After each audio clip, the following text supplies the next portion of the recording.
Hello friends, daily 2 updates ఇవ్వమని ఛానల్లో కొందరు, పర్సనల్ గా కొందరు మెసేజెస్ పెడుతున్నారు. కొందరైతే ఫోన్ చేసి మరీ అడుగుతున్నారు. ఇంత ఇదిగా నాకు సపోర్ట్ ఇస్తున్నందుకు చాలా హ్యాపీగా ఉంది. Thanks a lot.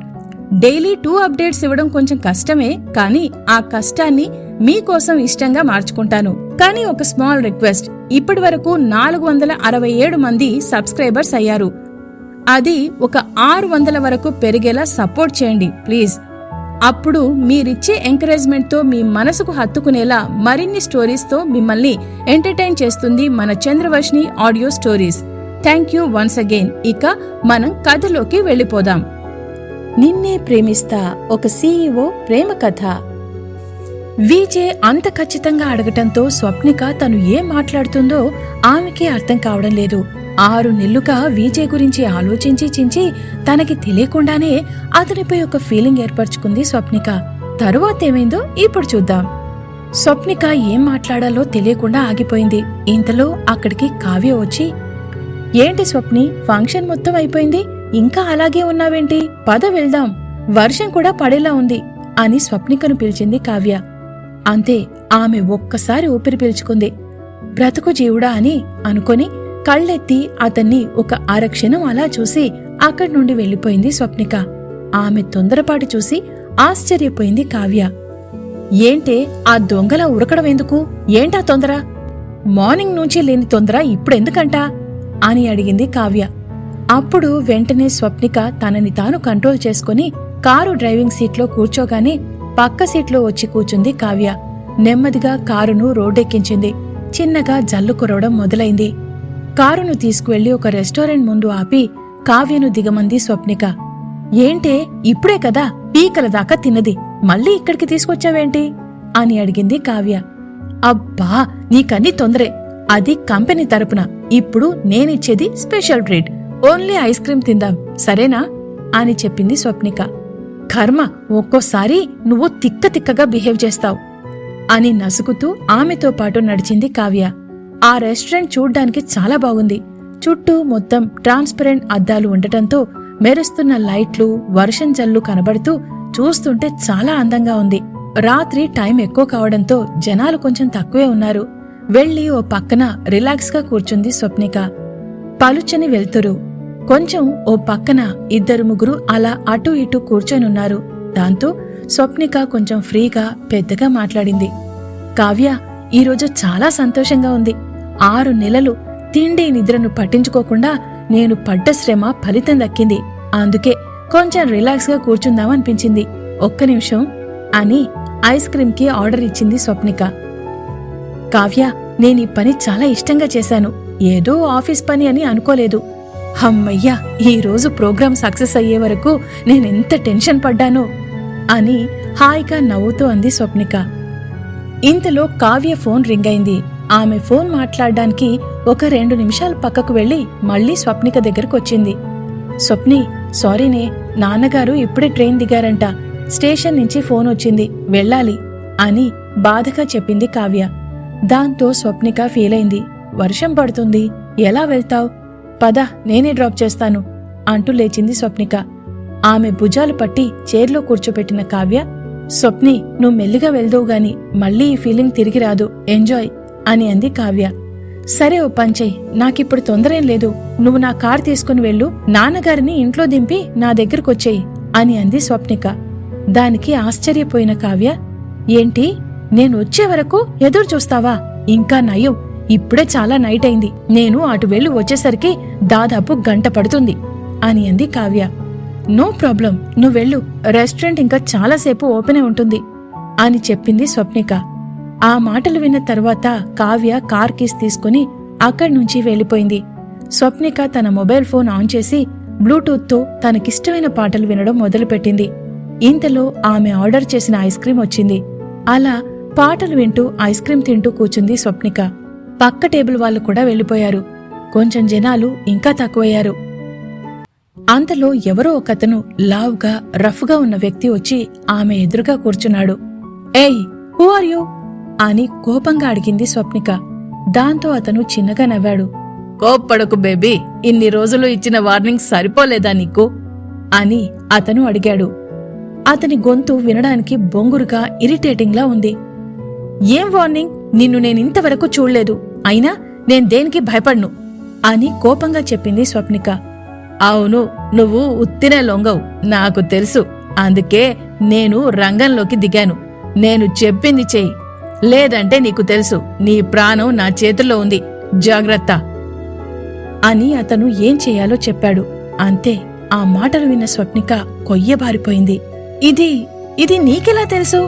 ఇంతకీ నువ్వెవరు అని భయంగా అడిగింది స్వప్నిక. అతను ఏం చెప్పకుండా నవ్వి ఊరుకున్నాడు. ఇంకో విషయం, నువ్విప్పుడు నా వెంట రావాలి. మనం వెళ్తూ వెళ్తూ కారులో మాట్లాడుకుందాం. ఇక్కడెవరైనా చూస్తే డేంజర్ అని చెప్పాడతను. నా ఫ్రెండ్ కావ్య అని చెప్పిందో లేదో అతను మళ్ళీ నవ్వాడు. ఇంకా నా నెట్వర్క్ నీకు తెలియదు బేబీ. నీ ఫ్రెండ్కి ఫోన్ చేసింది నా మనిషే.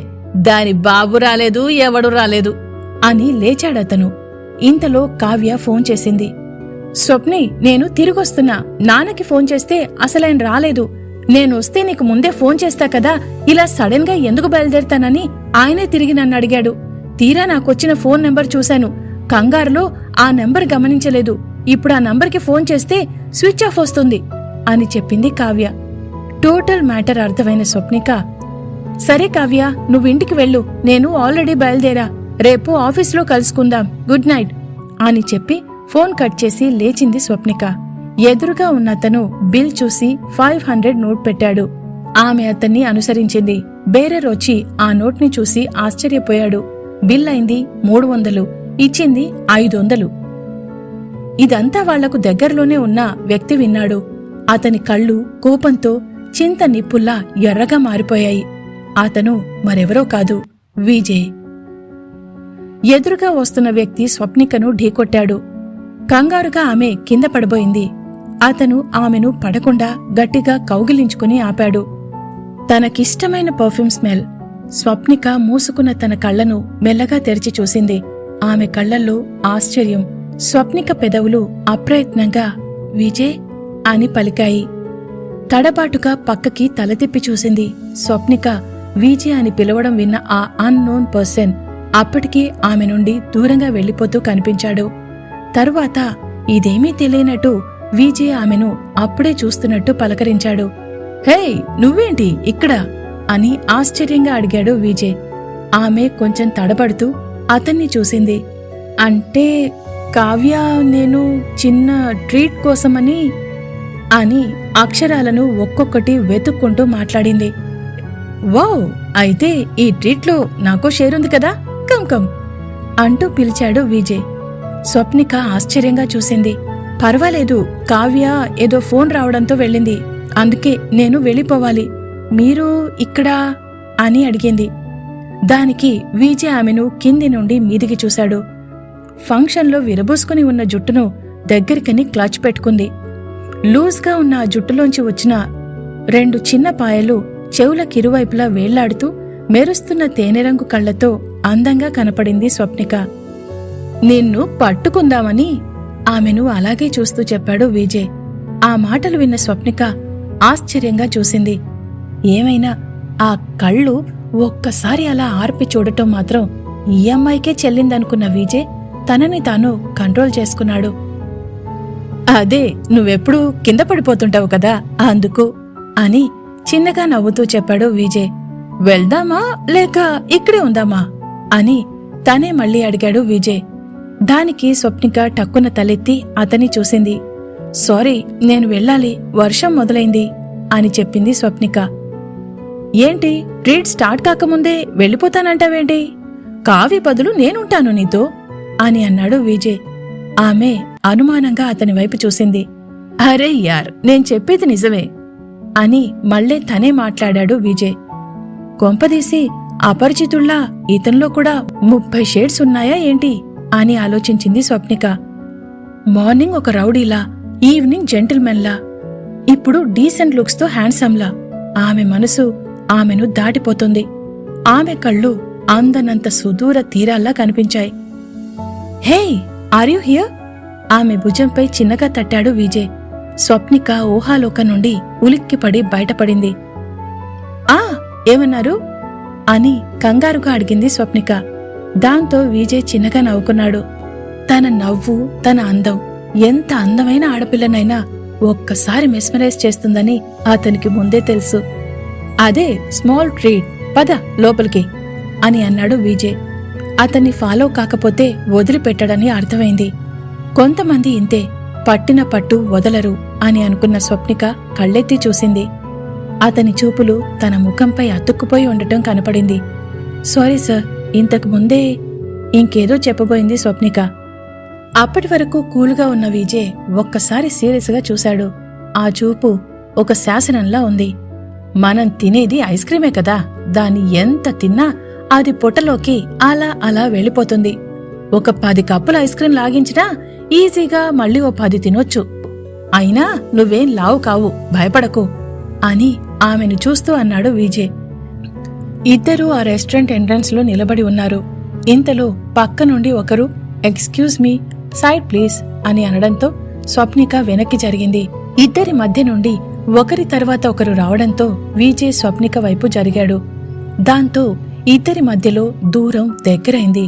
ఎంట్రన్స్ పైనే ఏసీ ఉండటంతో గాలికి ఎగురుతున్న స్వప్నిక జుట్టు విజయ్ ముఖాన్ని కమ్మేసింది. అతను ఆ జుట్టును మెల్లగా ఆమె ముఖంపై నుండి తప్పించాడు. అతను అలా కదిలేసరికి ఆ గాలికి అతని నుండి వచ్చే పర్ఫ్యూమ్ వాసన ఆమె ముక్కుకు తాకి మళ్లీ ఉలిక్కిపడింది. ఛ, తన ఆలోచనలేంటి ఇంత పిచ్చిగా ఉన్నాయి, వీటిని అవాయిడ్ చెయ్యాలని మనసులో గట్టిగా అనుకుంది. తరువాత మారు మాట్లాడకుండా పక్కకు తప్పుకుంది స్వప్నిక. ఇద్దరూ లోపలికి వెళ్లి ఒక కార్నర్లో కూర్చున్నారు. వెయిటర్ రాగానే ఐస్ క్రీంకి ఆర్డర్ ఇచ్చాడు విజయ్. అయినా అతని మనసు ఇంతకుముందు ఎవరో అపరిచితుడు స్వప్నికతో మాట్లాడిన మాటల గురించి ఆలోచిస్తూ ఉంది. కాని ఆమెతో కూల్గా క్లోజ్గా ఉండి తరువాత విషయం తెలుసుకుందామని రంగంలోకి దిగాడు విజయ్. కాని అతనికి ముందుకు ఎలా వెళ్లాలో తెలియటం లేదు. అంతా కొత్తగా ఉంది. స్వప్నిక మనసులో కూడా అదే తిరుగుతోంది. అసలు ఇద్దరూ ఆలోచించేది ఒకటే, కాని ఎదుటి వ్యక్తికి అదేంటో తెలిసిపోయిందని తెలియని స్వప్నిక కొంచెం అనీజీగా ఉంది. ఇంతలో వెయిటర్ ఐస్ క్రీం తీసుకొచ్చి టేబుల్ పైన పెట్టి వెళ్లిపోయాడు. ఆమె ఆలోచనలకు తగ్గట్టు స్వప్నిక ముఖంలో రంగులు మారడం గమనించాడు విజయ్. ఒక్కసారిగా టేబుల్ పైనున్న ఫ్లవర్ వాజ్ నుండి రెడ్ రోజ్ తీసి స్వప్నికకి ఇస్తూ ఐ లవ్ యూ స్వప్నిక అని ఇచ్చాడు విజయ్. అంతే, ఐస్ క్రీం తింటున్న ఆమె చేతిలోని స్పూన్ జారి కింద పడింది. ఆశ్చర్యంగా అతన్ని చూసింది స్వప్నిక. ఆ అన్నోన్ పర్సన్ ఎవరు? స్వప్నికతో విజయ్ ఏం మాట్లాడాడు? అది విన్న విజయ్కు కోపం ఎందుకొచ్చింది? మరి కోపం వచ్చిన విజయ్ స్వప్నికకు ఐ లవ్ యూ ఎందుకు చెప్పాడు? ఇన్ని డౌట్స్ నాకే కాదు మీకు వచ్చుంటాయి కదా. వాటి గురించి తెలుసుకోవడానికి తరువాతి ఎపిసోడ్ వినండి.